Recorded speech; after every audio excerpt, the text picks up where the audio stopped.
of the participants to enter the room, and hopefully we can start in about 30 seconds or so. So please be patient, and we will begin proceedings shortly.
All right, I think we have made quorum, so let me kick things off for us.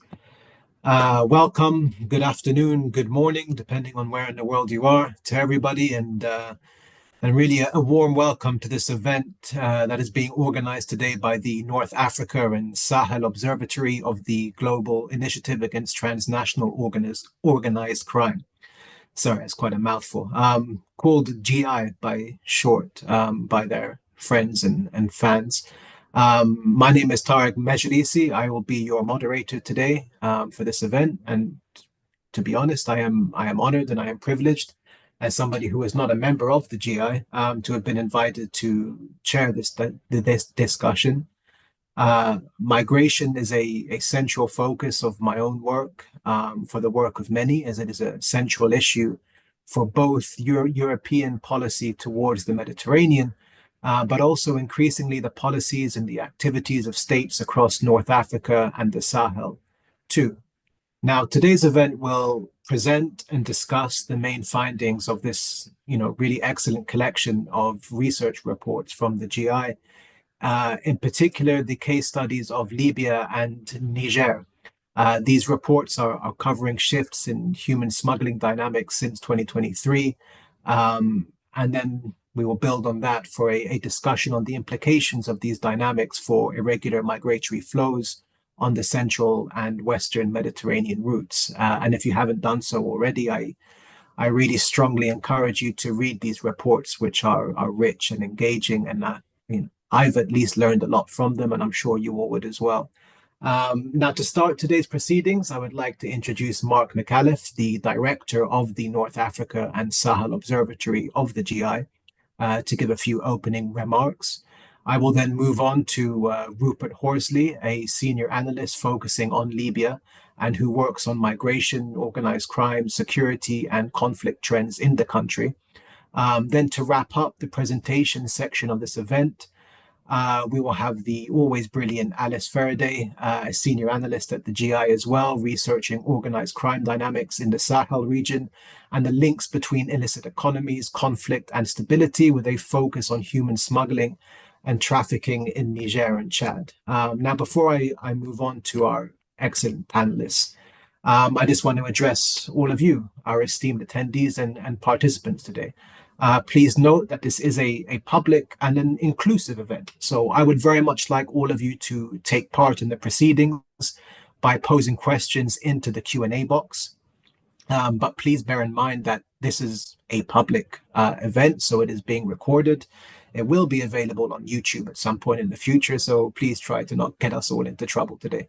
But jokes aside, please feel free to pose questions into the Q&A box whenever a question should occur to you. There is no need to wait for the end of the presentations, and you'll find that Q&A box at the bottom of your Zoom screens. After the presentations are over, I will move on to the Q&A, and I will try to group some questions together to help the conversation move through the various themes presented. And now, enough from me. Please let me introduce you to Mark McCallum for some opening remarks. Mark, please go ahead. Thank you, Tarek. And welcome everyone to this launch event focused on our reports covering Libya and Niger, which form part of our human smuggling and trafficking ecosystem series. I'm going to try and take as little time as possible. What my colleagues have to say should be the juice of what we want to discuss today, and even the Q&A that comes after it. I'll just limit myself to a couple of observations which I think are relevant to frame not only the research itself, but also what we're trying to do as a global initiative, and in particular in the North Africa and Sahel space. In fact, these reports cover a period that is of particular interest to anyone following the evolution of human smuggling and trafficking and irregular migration in these regions, as well as their implications, obviously, for the central Mediterranean route, if you look at it from the European perspective. Over the past years, these countries have seen significant turbulence, conflict, and instability, which will be covered.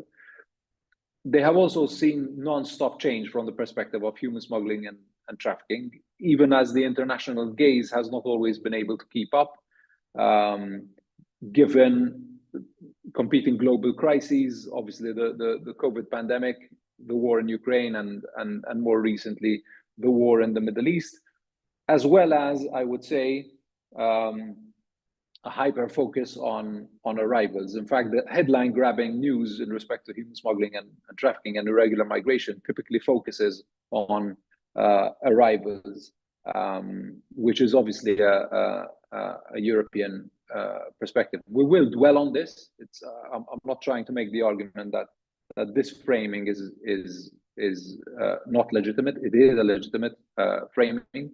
However, today we will also focused on what we feel is the deeper dynamic, particularly the dynamics related to the more sophisticated high-level criminal elements underpinning the changes we've been monitoring, as well as the geopolitical changes that have helped shape these dynamics. It is vital, we feel, that we keep moving the needle in this direction, because of the fact that there is still, in our estimation, a greater emphasis on both at the policy level and at the conversation level on migrants and migratory movements, and not smugglers and traffickers. And that is fundamentally what we're trying to do, and the perspective that we're trying to feed into, as I said, both the conversation in general surrounding this phenomenon, as well as the research. With that, I think I'll stop there and pass the floor back to Tarek, who will kick off presentations and follow later with Q&A.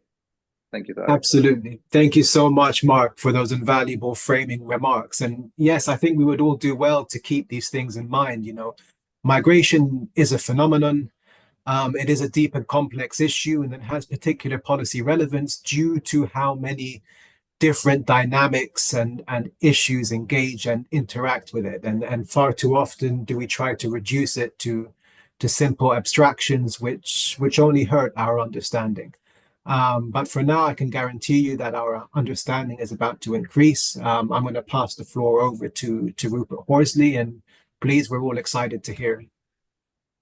Hi, Tarek. Thanks very much. There's a tractor outside, which I hope isn't influencing the sound too much. Everyone can hear me clearly. We can hear you fine, but extra marks if you can make a metaphor with the tractor. So notwithstanding, thank you, Tarek, and thank you, Mark, for the introduction.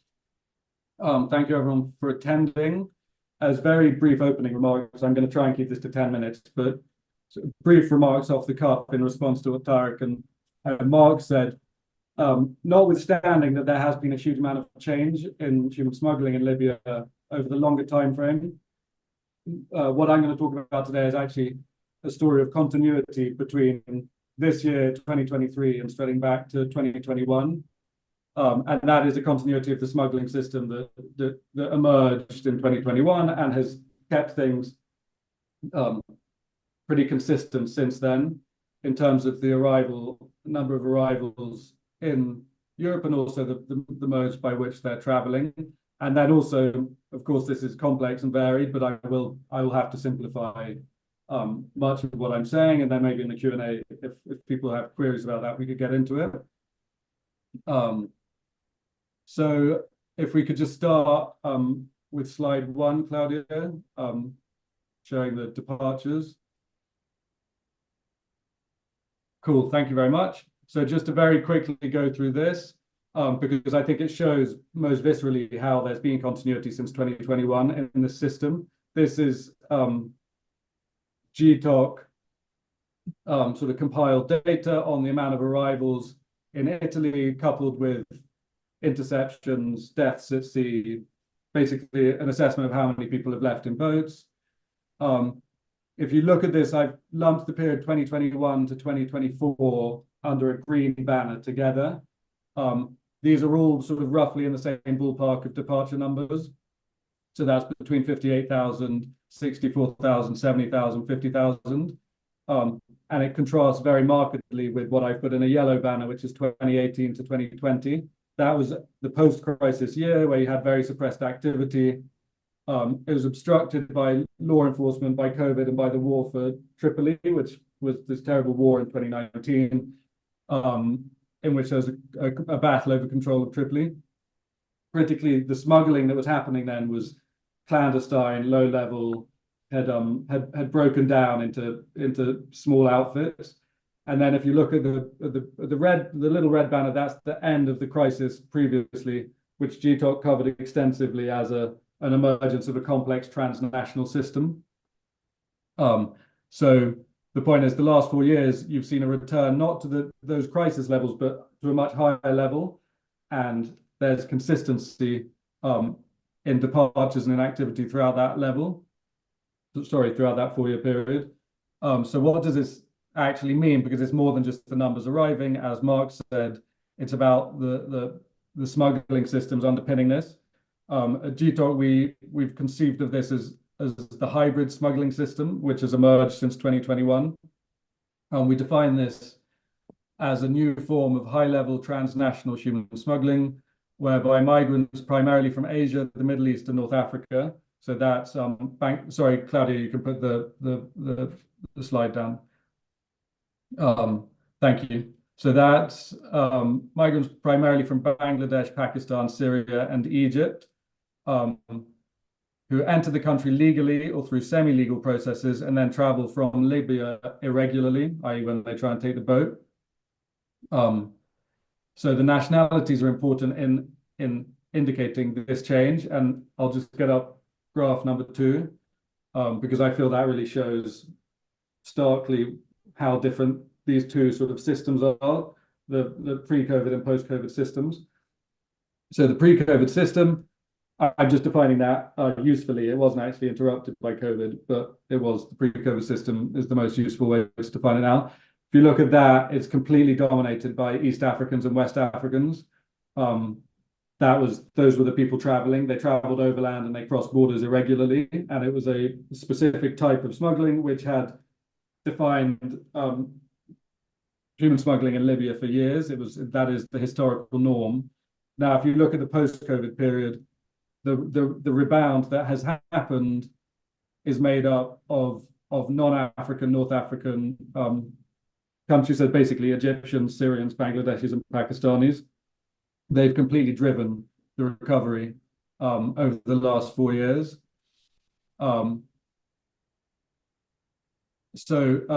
Thanks, Claudia. You can remove that slide now.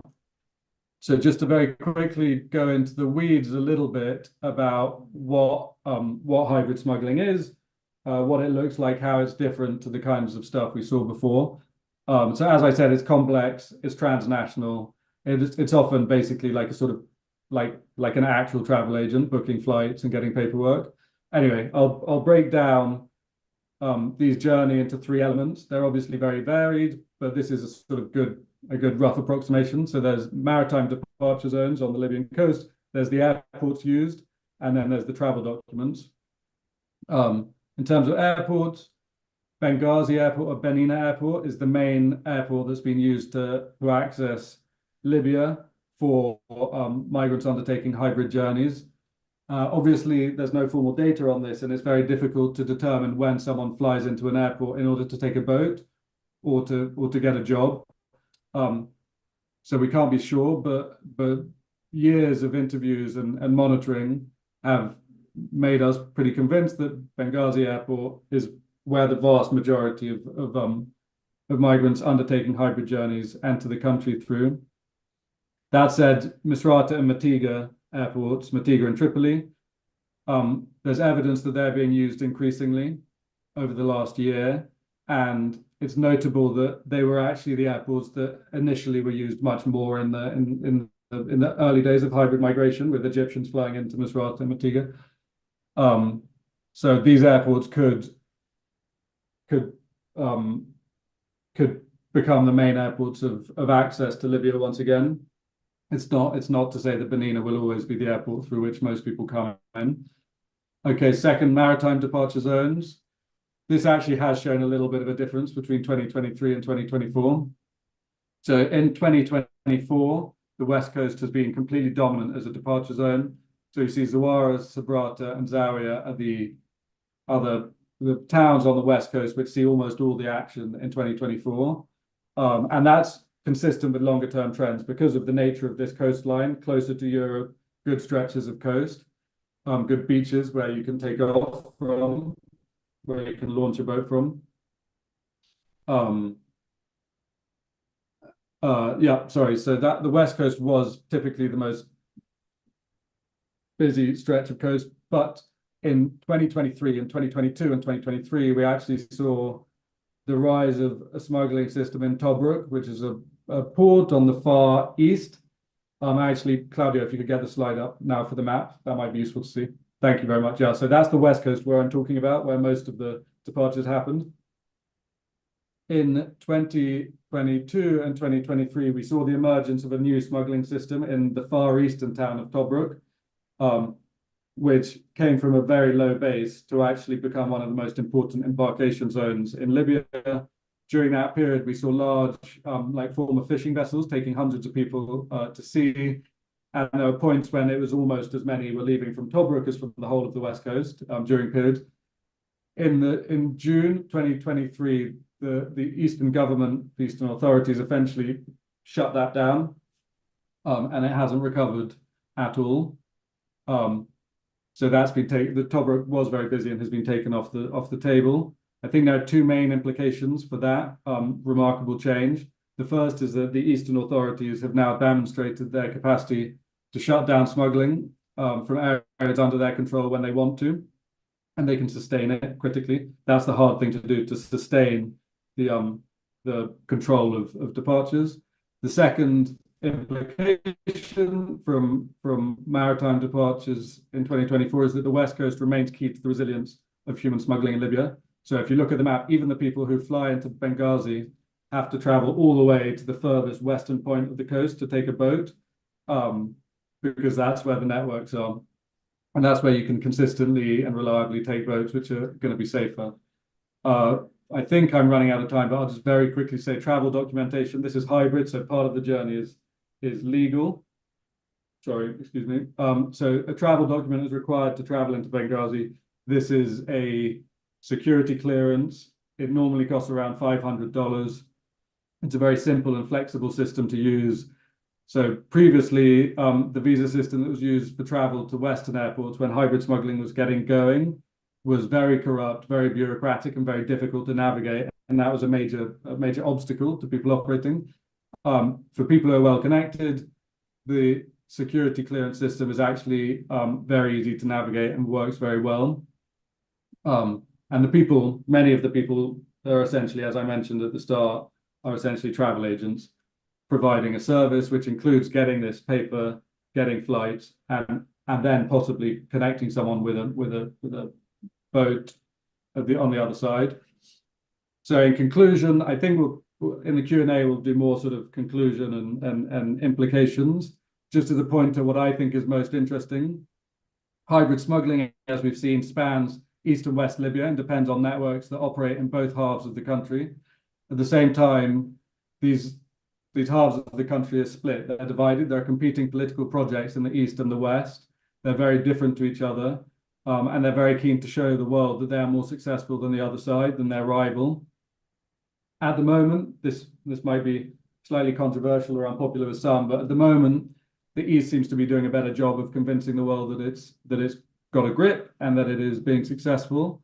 And I think that human smuggling in Libya, particularly hybrid smuggling, takes place in this context of political competition, and that's what's going to define the future for the next few years.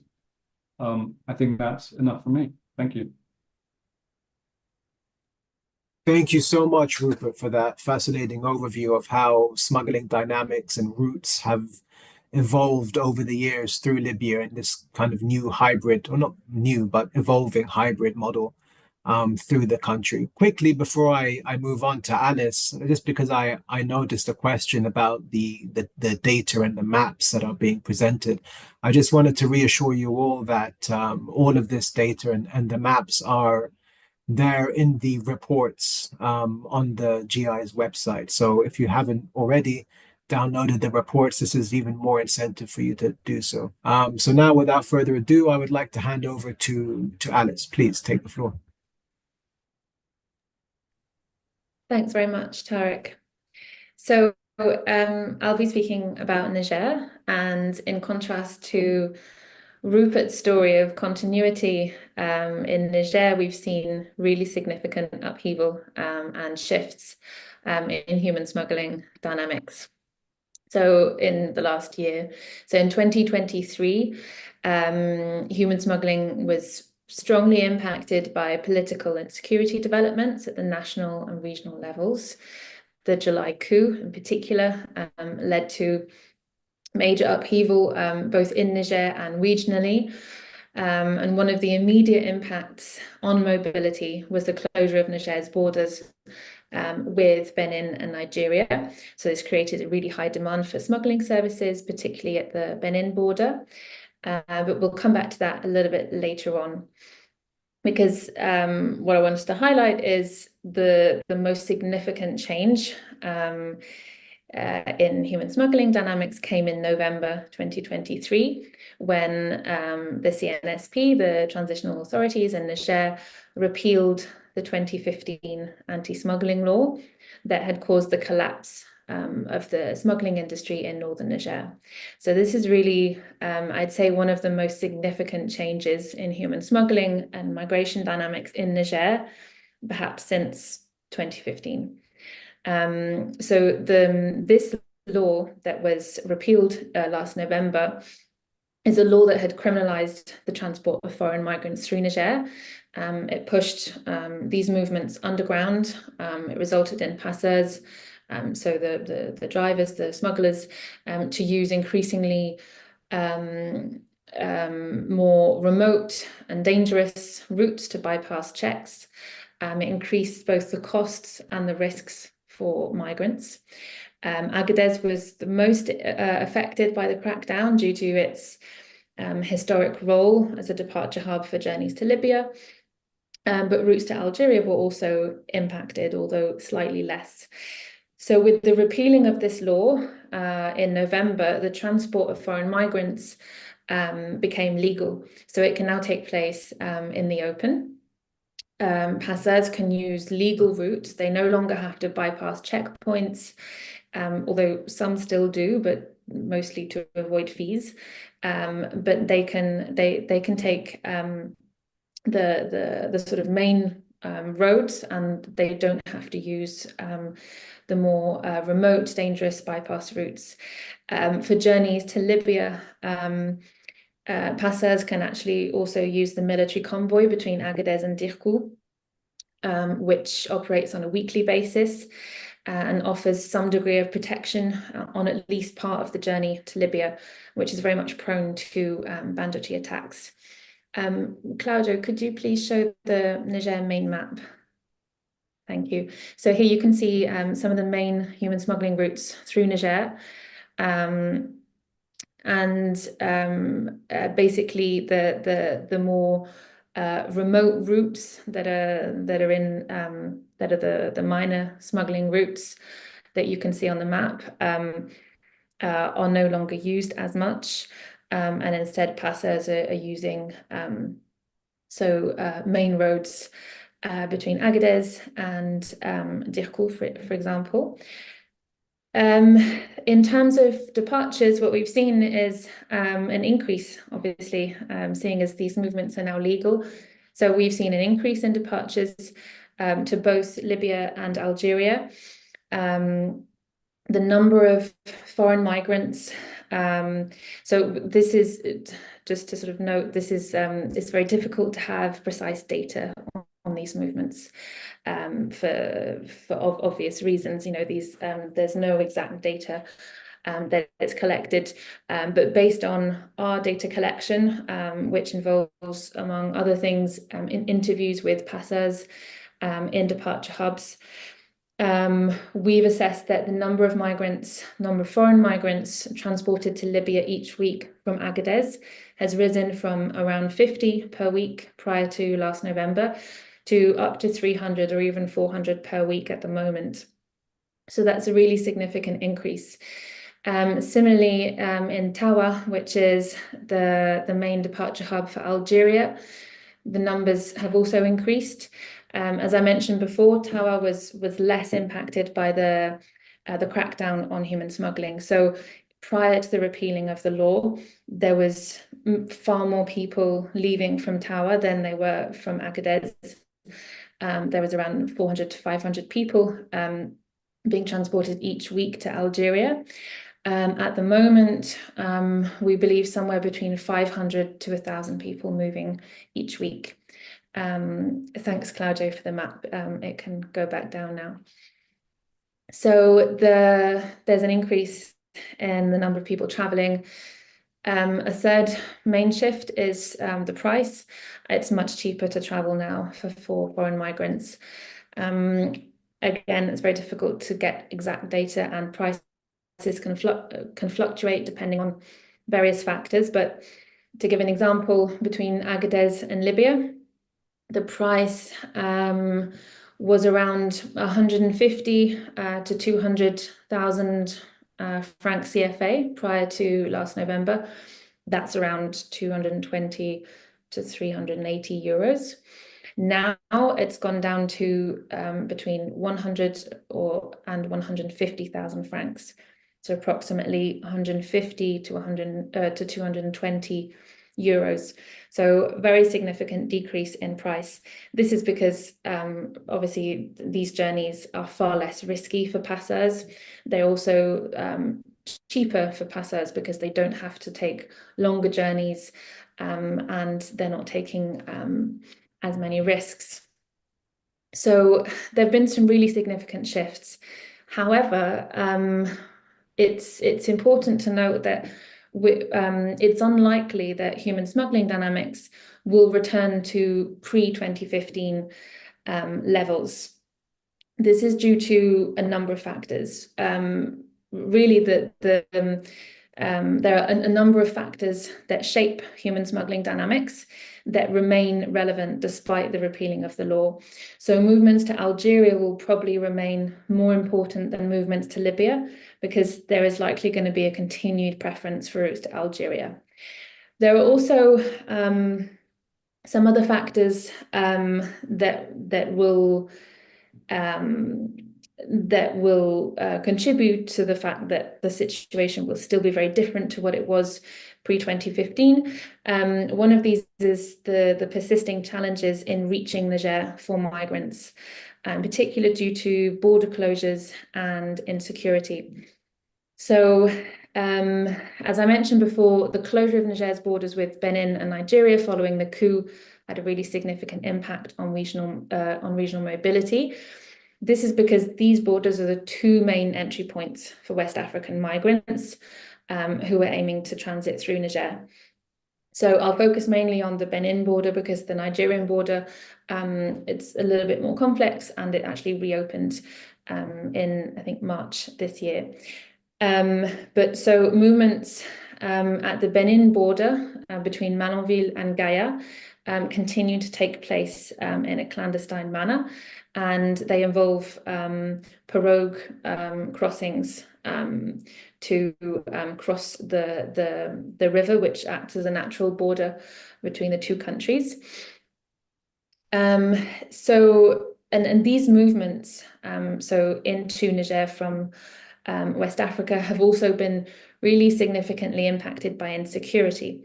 So commercial bus routes, which is the main means of transport for West African migrants traveling to Niger, that connect West African cities to Niger, often via Ouagadougou in Burkina Faso. These routes have been rerouted via Togo and Benin since the beginning of 2023. This is because the more direct route that connects Ouaga to Niamey via Dori and Terra has become increasingly dangerous. And there have been a number of attacks in incidents that have actually targeted these buses directly by violent extremist groups in the last couple of years. And this has led commercial bus companies to reroute their buses via Togo and Benin. So the footfall at the Malanville-Gaïa crossing really significantly increased in early 2023 because of this shift. And so that crossing actually became the only entry point for commercial buses in beginning of 2023. So when the border closed in at the end of July because of the coup, the impact was even more profound. And the passengers of these commercial buses had to disembark in Malanville, find pirogue smugglers to get them across the river into Niger, and then take a separate bus from Gaïa to whatever their destination is in Niger.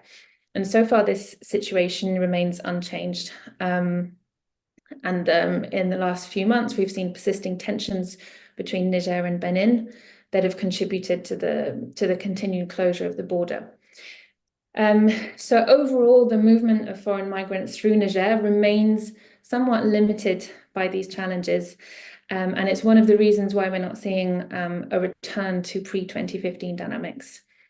Again, the situation is still evolving, and there could still be some significant changes. In particular, one to look out for is the status of the Benin border. If it does reopen, this would allow commercial buses to resume direct and continuous routes to Niger's departure hubs, and this would probably result in a further increase in departures to Libya and Algeria.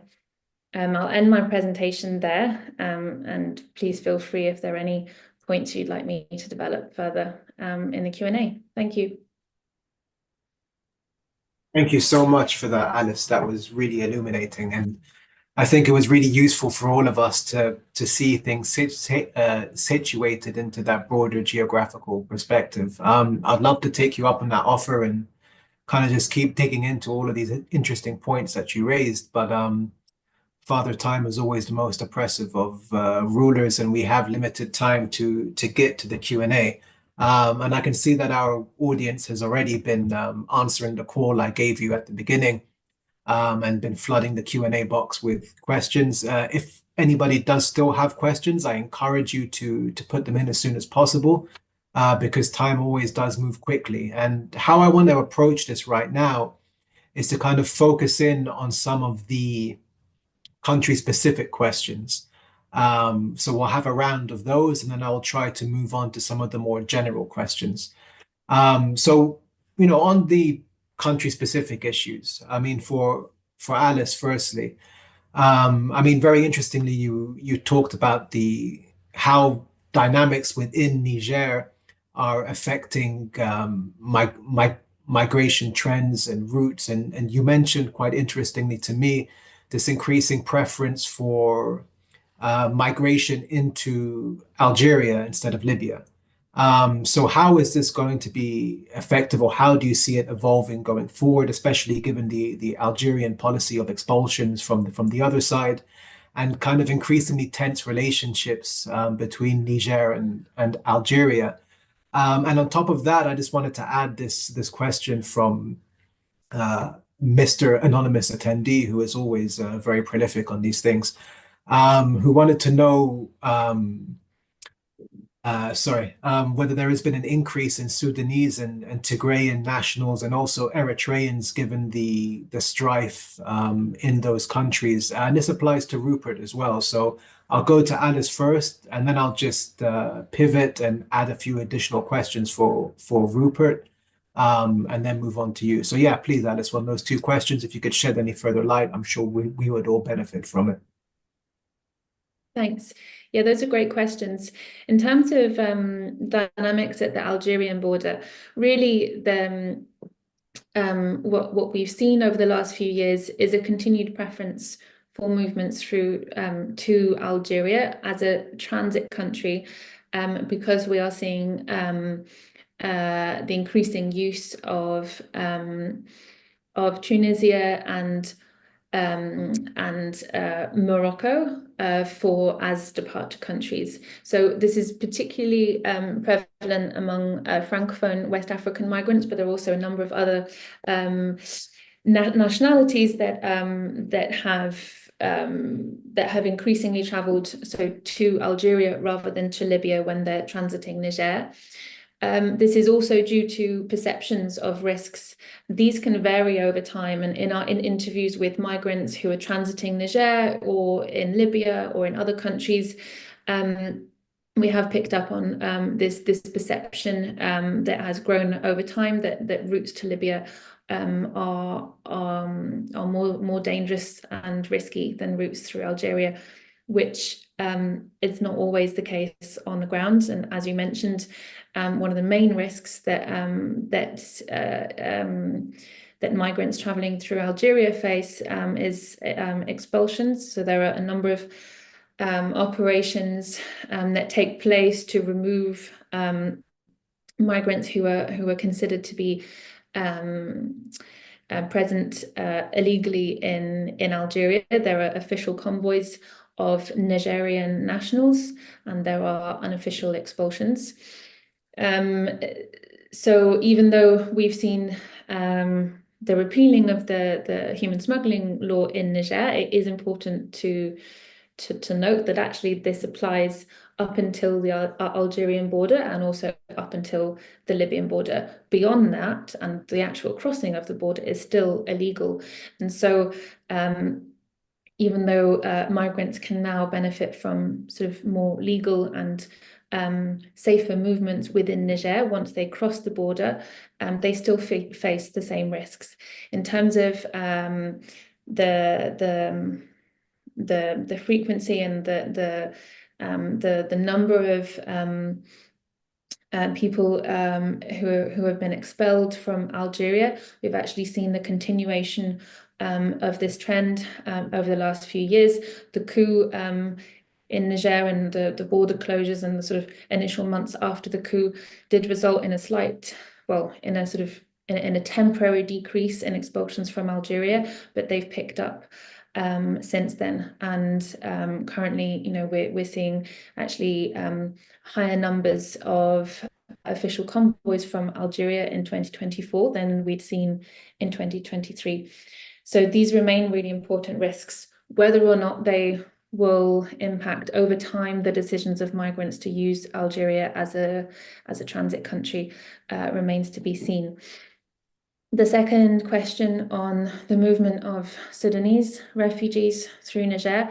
So I'm not sure about Tigrayan nationals, but in terms of Sudanese nationals moving through Niger, yes, we have seen an increase, particularly in the last 6 months or so. Initially, so in the first few months after the outbreak of the conflict in Sudan, we saw obviously a great number of people arrive in Chad, but they didn't move much further on from there. And then starting at the end of 2023 and up until now, we've seen increasing numbers of Sudanese traveling through Chad, to northern Chad, to Libya, but also to Niger, either via northern Chad or via the Difa region in Niger. We have reports of increasing numbers of Sudanese arriving in Agadez too, but also in other hubs such as Tawa and Arlit. Many of them are traveling to Algeria. Many are also traveling to the gold mining areas in northern Niger.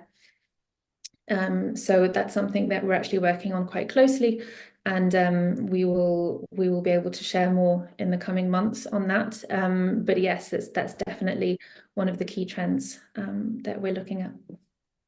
Thank you very much. And just quickly, in one sentence or as quickly as you can, because another question has popped up. I would ask you as well, you mentioned a lot about the impact of recent changes in Niger to smuggling activity and to trafficking routes.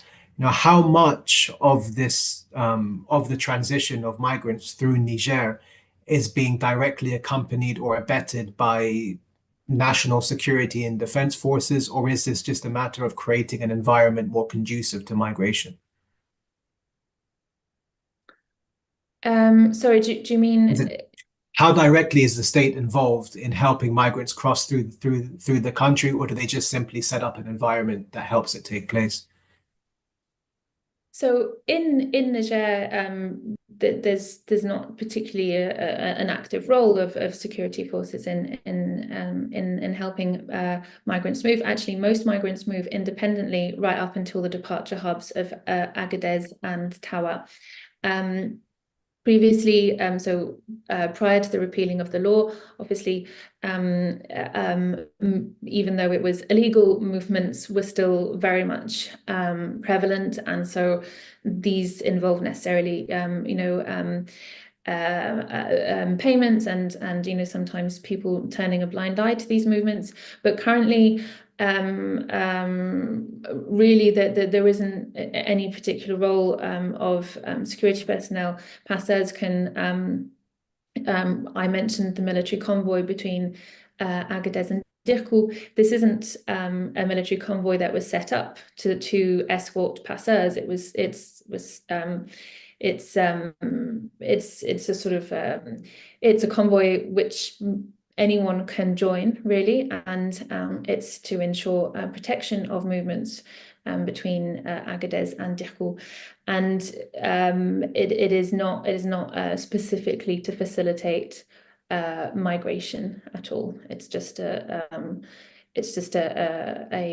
I guess a convoy that passeurs used prior to the 2015 smuggling ban, and so they started again to use it once their activities became legal. But I wouldn't say it's a facilitation of human smuggling. Thanks so much for answering that. Rupert, if I can move back to you and to my beloved Libya. I wanted to ask you, firstly, your initial presentation focused a lot on the evolution of dynamics. And so I wanted to ask you to continue to comment on that evolution through 2024. I know that both of the governments in Libya, in the West and the East, have held migration conferences and tried to kind of position themselves more as engaged actors. So, what do you see as the impacts of those? Alongside that, we had a question from Mr. Ewan Grant asking about the nationalities of these chartered flights that are carrying migrants into the countries, as well as potentially some of those involved. There is the notorious case of sham wings, but is it limited to that? I'm sure we would all love to know more. And also, do you see any indicators while we talk about the evolution of dynamics onto what the main entry points will be? The particular question highlighted Maitiga in Tripoli and Misrata, but given Benina is still prominent, and we would just like your input on that. And my last question, sorry to pile this on you, the Q&A keeps spiraling, and I want to make sure we include as much as possible. Do you see any indication of migrants simply being press ganged once they're in the country to join in activities such as the illicit gold mining in the south, or other such dynamics? If you could address those as directly and concisely as possible, I would really appreciate it so we can then move on to a second round of questions. Thanks very much, and sorry for piling so much onto you. Okay. Thanks. No, thanks, Tariq. So very, very quickly, just go back to the Sudanese piece on for Libyans. There's been a massive displacement of Sudanese from the war to Libya in different pulses and through different routes. Many went to Egypt and have then been decided to move on to Libya because the situation's been getting harder there, or war came to their neighborhood and then they decided to flee in an emergency. What they haven't been doing is starting to take boats for Europe. So these are people who are trying to make a home for themselves in Libya. The initial response, as is often the case, was quite welcoming by the Libyan authorities. There was a sense of solidarity. That starts to wear out eventually as it becomes, as it becomes a matter of competition for resources, or the frictions just sort of naturally build up. So next year we might see a big increase in the number of Sudanese taking boats. But at the moment, they're just trying to make a home for themselves in Libya. And I think it's difficult to say, but sociologically speaking, they appear to be more reluctant as a nationality to try and take the risk of a boat or something like that. It's not something that's typically been common for Sudanese. Nationalities of flights.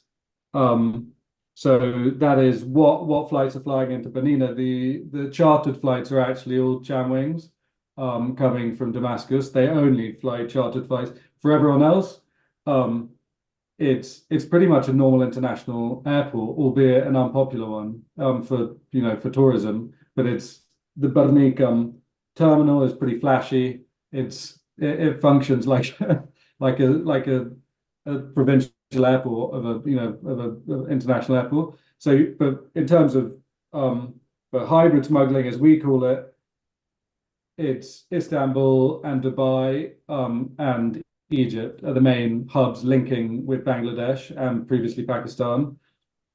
But again, I'm wary of targeting any of those and calling them inherently suspicious flights, or saying that it's all being used as a hybrid smuggling pipeline, because a lot of those are flights bringing people to work in Libya as well. And you've got a huge amount of development and construction in eastern Libya, for example, that's sucking in a huge amount of labor. And these flights are serving that market as much as they're doing anything else. And there's very little way to tell, who's doing what on those flights. I didn't quite understand the third question, main entry points apart from Benina. So, are there any other airports that might come to be used? Is that the question? Yeah, I suppose it's the balance on what the main entry points are. Will it be Benina, or will it be Misrata, or will it be Tripoli in terms of air traffic in?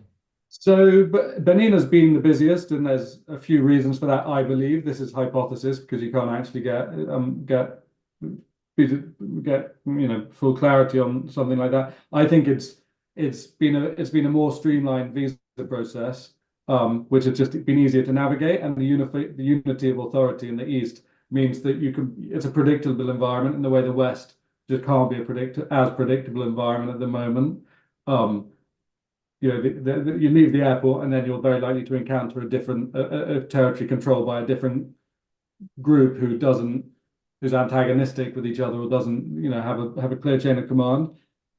And that said, if somehow Benina was shut down for this kind of travel, which is possible, I'm not sure how you would do it, but I'm sure you could. It could move over. My bet would be Misrata would maybe become more popular, just because it's clear who's in control, and if you've got good influence, if you build a good network there, you would at least have something reliable. So when you're trying to bring people who are paying quite a lot of money, you don't want things to go wrong last minute. So you don't want to just wing it. You want this to be a reliable, predictable environment where you can do the same thing again and again. And I suspect that Misrata would fit the bill, but who knows? I mean, it could be Matiga. No other airport is going to be able to take international flights at the volume without it causing serious red flags. If they all start flying to Zintan, everyone will know what's up, and they won't get away with it. And migrants being press ganged once in Libya. The gold mines, that would be something that Alice might know more about than me, in terms of forced labor in the gold mines. In other areas, there's been rumors, for example, of migrants in Sebha being rounded up and taken to Cyrenaica to do a little bit of to do some construction work there. Whether that was being press ganged or not, I'm not quite sure. I think the line is obviously quite blurry. From my impression, it's not how it used to be, where you had rampant, human trafficking, and where very many people could easily find themselves press ganged or used for kidnap and ransom gangs. I'm sure it still happens, but it's less, to my impression, than it used to be. Thank you so much for tackling all of those questions in sequence. And I mean, look, we are unfortunately running out of time. I would like to thank all of the participants for putting in your questions. What I would like to do is have one kind of last round of questions, as I promised, to focus more on general issues, and perhaps it's the training of the think tanker in me, but some kind of ideas and recommendations and commentary on policies that have been done to engage with these, as per some of the questions there. And then please, when you're talking, if you have any last remarks that you would like to make, that sounds a bit malevolent, but I mean, if you have any wrapping up comments you would like to make, please feel free to also include them. So the questions that I have down on this are, I mean, firstly, a look at the drivers of migration and the kind of root causes of human smuggling in these countries. So when we're looking at Niger and Libya in particular, what are the root causes that are driving smuggling rather than migration itself? And yes, I think our audience would just like to know a bit more about them so that they can better understand how to perhaps engage this in a policy sense. And do we have any, good case studies or examples from all of your interviews and researches of kind of working with local communities in order to tackle smuggling or to lessen the attractiveness of either smuggling or migration? And then the flip side to these questions is to talk on policies and engagement that is being done so far. I'm going to shorten you and Grant's question a bit and kind of focus on the provocative nature of it, because I love to be provocative. But just to say, are there any issues that you believe should be given a higher priority in terms of targeting? If you were talking to officials from Frontex in particular, or other multilateral organizations like the UN, AU, EU, what are the issues that you think they are perhaps reluctant to hear, but really should be focusing on in order to improve the situation of migrants who are being smuggled?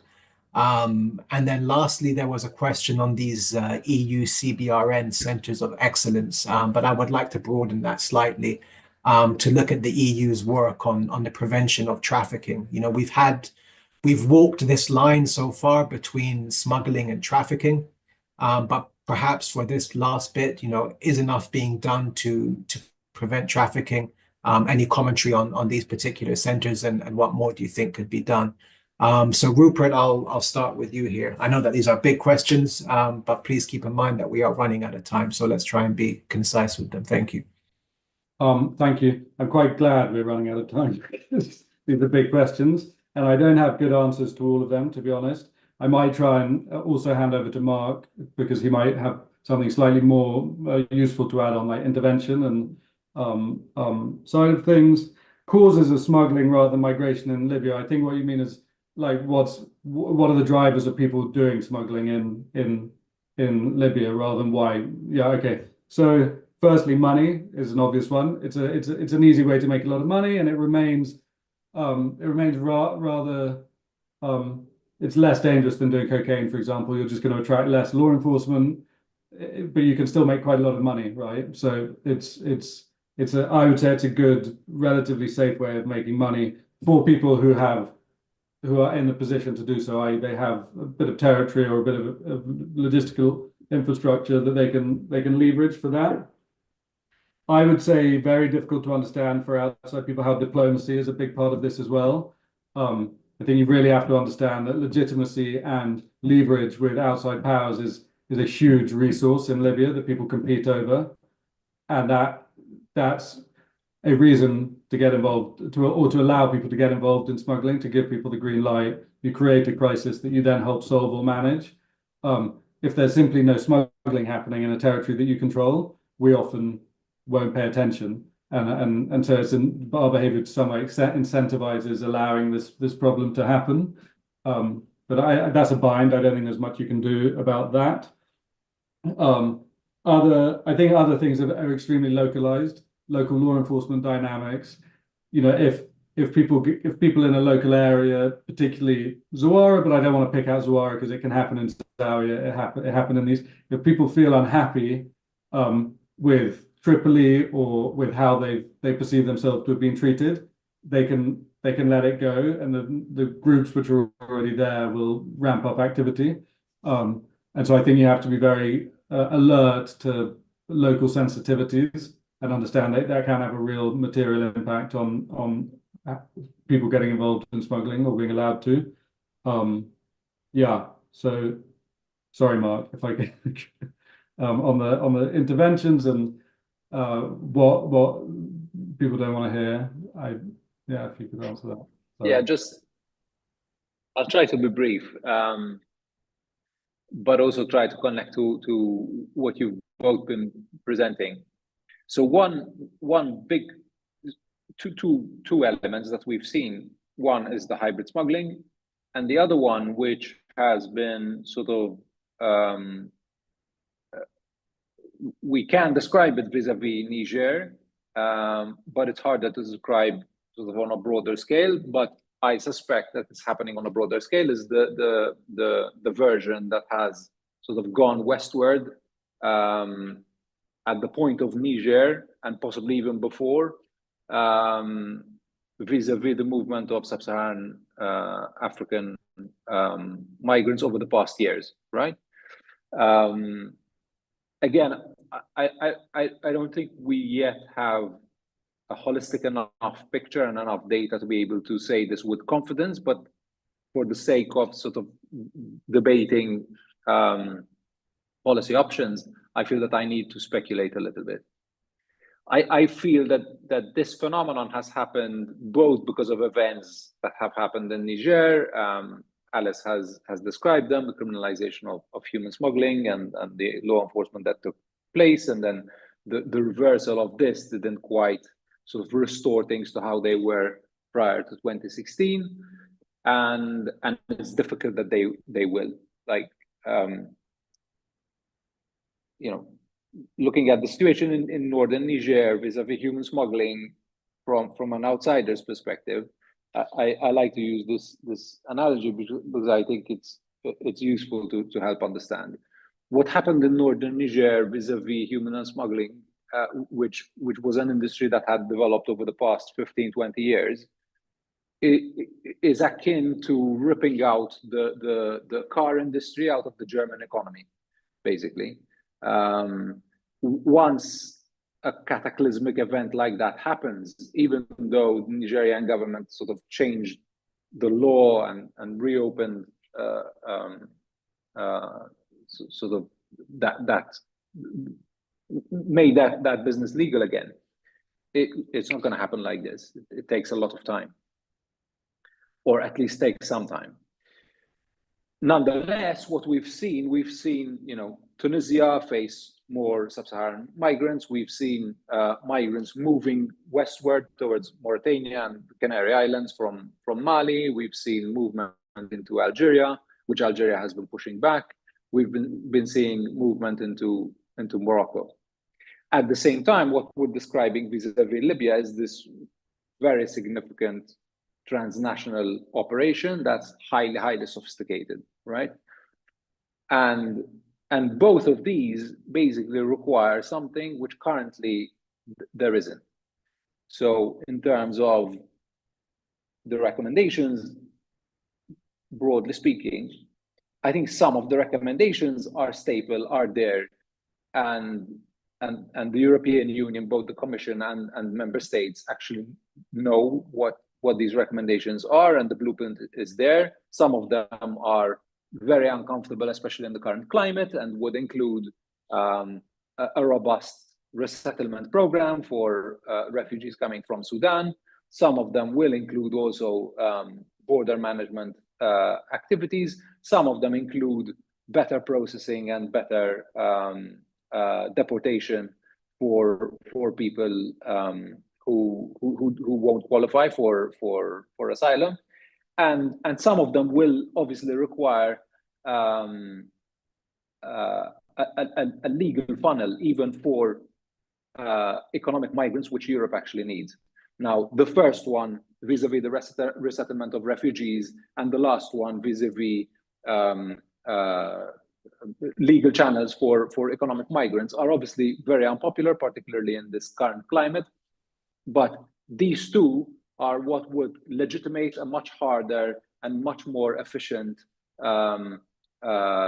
operation vis-a-vis all the others, vis-a-vis border management, vis-a-vis processing migrants and deporting the ones that don't have a claim, right? We feel that these things need to happen together.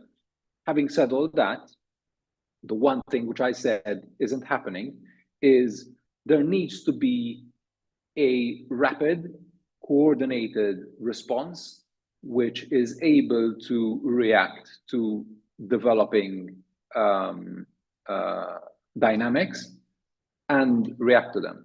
So at the level of displacement, obviously there needs to be a mechanism that can read this and also react to it with policy. With regards to the hybrid human smuggling, there needs to be an escalation of high-level law enforcement coordination. So in the past months, there have been some European member states who have, for instance, reached out to Pakistan. There was a flow of Pakistanis that were very important as well for some time, and there has been some success at that level. There's been some work as well with Bangladesh on these lines, and there has also been some progress being made vis-a-vis the targeting of high-level smugglers and traffickers that are sort of relevant in this context. The problem is that we're still at very, very early days in this targeting, and this work needs to be expanded. It needs to incorporate things like following the money, and essentially needs to be a three-tiered approach, which includes diplomacy at the high level, law enforcement at the other level, and prosecution. And the tricky thing is to coordinate this between different countries, because one country alone is not going to make a difference. And it's not an easy thing, and I'm not dismissing it as an easy thing, because there are boring and long-standing issues that need to be there needs to be troubleshooting around, such as, for instance, making sure that the let's say the legal system of Nigeria and the legal system of Italy can coordinate with each other, despite coming from different traditions and having different elements. But I think this is the way forward, and this is where we need to go, particularly given the phenomenon that we're seeing develop on the ground. Thank you very much, Mark, for taking that, I think, diplomatic approach to what should have been a more controversial and provocative question by neutralizing it with a reminder of just how complex this all is and the requirement for a structured solution. And I'm very sorry to have had to intervene, but as I said at the beginning, Father Time oppresses us all. But I would be remiss if I didn't turn to you, Alice, for a few last pearls of wisdom for any of these big questions that you would like to bless us with. So please go ahead, Alice. Thanks. I think given the time, I won't say much more in terms of the bigger questions, but just to add in some food for thought with regards to Niger. I think It is important to remember. I know this is something that is often discussed, but it has to continue to be discussed and taken into account as the difference between human smuggling and human trafficking, especially in Niger. There are some really significant differences. There is obviously a grey area, but I do think that in terms of reducing harm, there should be a really significant focus on what constitutes human trafficking in Niger and what can be done to address it. This does also involve the need for more cooperation, in particular with regards to movements between Nigeria and Niger and then on to Libya. This is a route that is of particular importance for human trafficking, in particular sex trafficking, which could actually have been facilitated by the repealing of the law and the facilitation of movements in general from Nigeria to Niger. I think this is an important topic, and also as I think Rupert addressed in one of the questions, there is a lot to be done too in terms of labor trafficking and forced labor in Niger, and I think these are topics that merit perhaps more attention. They sometimes get sort of drowned out by human smuggling priorities, but these are important topics, and they are part of human trafficking dynamics in Niger. So that's something that we can continue to discuss. Thank you very much. And yes, it's a very important note to end on and to keep in all of our minds, this importance of focusing on trafficking and not always conflating the issues of smuggling and trafficking so much. And now I suppose I have to apologize because I would love for this to drag on for an extra hour or two, but unfortunately needs must, and I think we have to draw things to an end here. So I would very much like to thank all of our panelists for their deep comments, for their instructive remarks, and for this really illuminating session that we've all had. I'd like to thank all of our audience as well for the really incisive and engaging questions, and my significant apologies that we couldn't get to them all. I think that's a little nudge to the GI that they should be doing more of these things in the public sphere, because as you can see, there is so much interest in them. So thank you to all of you.